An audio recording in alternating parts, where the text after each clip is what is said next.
Yang terhormat Mas Menteri Nadiem Makarim, tak adakah rasa ngilu di dalam dada Mas Menteri melihat sepatu tua yang lusuh ini? Memang benar sepatu tua ini terlihat bermerek, tetapi tahukah ini hanya sepatu loaaf kiran? Tahukah Mas Menteri, sepatu ini telah dipakai bertahun-tahun lamanya oleh si empunya, seorang bapak dengan pakaian putih lusuh dan celana hitam yang warnanya sudah tak hitam lagi karena pudar. Mendekati usia senja, masih setia mengajari anak-anak di pelosok negeri ini membaca dan mengeja. Di saat putus pengharapan untuk mendapatkan hidup yang lebih layak, beliau tetap bersemangat, tak sekedar mengajar, tetapi mendidik. Gaji di bawah 500.000 sungguh tak cukup untuk makan sebulan, apalagi untuk membeli sepatu. Terpaksa di saat pulang mengajar, beliau mencari pendapatan tambahan sebagai pekerja serabutan. Tahun ini Mas Menteri memberikan secerca harapan untuk beliau, program P3K, untuk memberikan harapan kehidupan yang lebih layak. Tetapi tahukah Mas Menteri, soal-soal yang Mas Menteri berikan hanya teori belaka saja, tak sebanding dengan praktik pengabdian berpuluh-puluh tahun lamanya.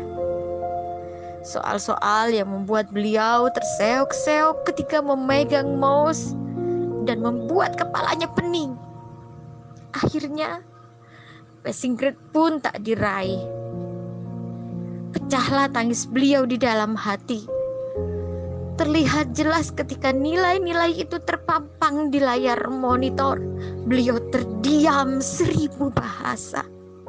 Entahlah apa yang dipikirkan. Melihatnya pun saya pun ikut terisak. Memang benar beliau tak secerdas, sejenius, sekreatif Mas Menteri. Tetapi beliaulah yang menjadi pelita di tengah gulita buta aksara di pelosok negeri ini. Memang benar beliau tak pandai teknologi, tapi tanpa teknologi beliau mampu membuat anak-anak negeri ini merangkai kata dari A hingga Z, berhitung, dan hal-hal dasar untuk memahami hidup. Memang benar para muridnya sebagian besar menjadi TKI dan TKW. Tapi tahukah Mas Menteri, bukankah mereka juga merupakan pahlawan penghasil devisa negara tercinta ini? Beliau mempunyai andil yang besar dalam membangun negeri tercinta ini. Sudi kiranya Mas Menteri memberikan keringanan untuk beliau bisa menikmati masa tuanya dengan sepatu dan kehidupan yang lebih layak. Tak usah diperumit. Jika tak ada kebijakan untuk mengangkat derajat mereka, setidaknya di surga besok sepatu ini akan menjadi saksi bahwa ilmu yang beliau ajarkan sangat bermanfaat untuk keberlangsungan umat. Dari saya, Novia Kasifa, pengawas ruang P3K, ditulis dengan berurai air mata.